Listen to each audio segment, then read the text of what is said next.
Uci, aku dari komunitas Lubuk Puan. Yang pertama memang kita harus mengedukasi diri kita dulu secara baik sebelum kita mencoba mendampingi sesuatu atau mendampingi korban terutama. Karena kalau korban kekerasan seksual ini yang sudah pasti sekali itu mental mereka kena.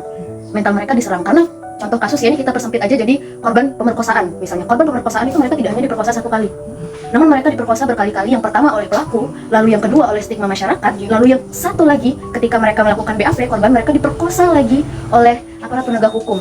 Mereka diragukan di sana, mereka dipertanyakan di sana. Makanya syarat yang paling utama sekali di situ, kita harus percaya bahwa dia korban. Beberapa tahun yang lalu itu aku sempat dampingin, itu banyak laporan masuk, terutama korbannya perempuan ya.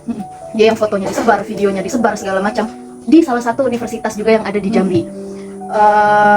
Itu kekerasan berbasis gender online ya, itu secara online, lalu kekerasan secara verbal yang berefek ke emotional abuse, lalu juga ke kekerasan fisik. Kita harus bisa dulu membedakan nih kekerasan apa yang korban dapatkan, lalu bisa kita lihat bagaimana cara kita approach-nya, cara kita mendekati korbannya bagaimana. Nggak bisa kayak langsung serta-merta, oke kayaknya kita harus lapor polisi segala macam, nggak bisa seperti itu. Terakhir saya dampingi korban 2 bulan yang lewat, itu pendekatannya sangat sulit.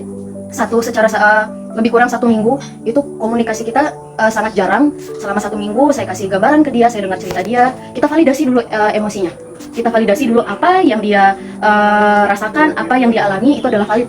Seperti itu, jangan kita sangkal dan jangan pernah kita tanya kenapa kamu nggak teriak, kok kenapa kamu diam aja. Jangan, karena korban kekerasan seksual tadi konteksnya korban pemerkosaan, ketika kita mengalami kekerasan seksual ini baik bisa berlaku di perempuan ataupun laki-laki yang menjadi korban, itu akan mengalami yang namanya tonic immobility. Tonic immobility itu dimana kita nge-freeze, tiba-tiba kayak kita merasakan ketakutan yang memang benar-benar takut.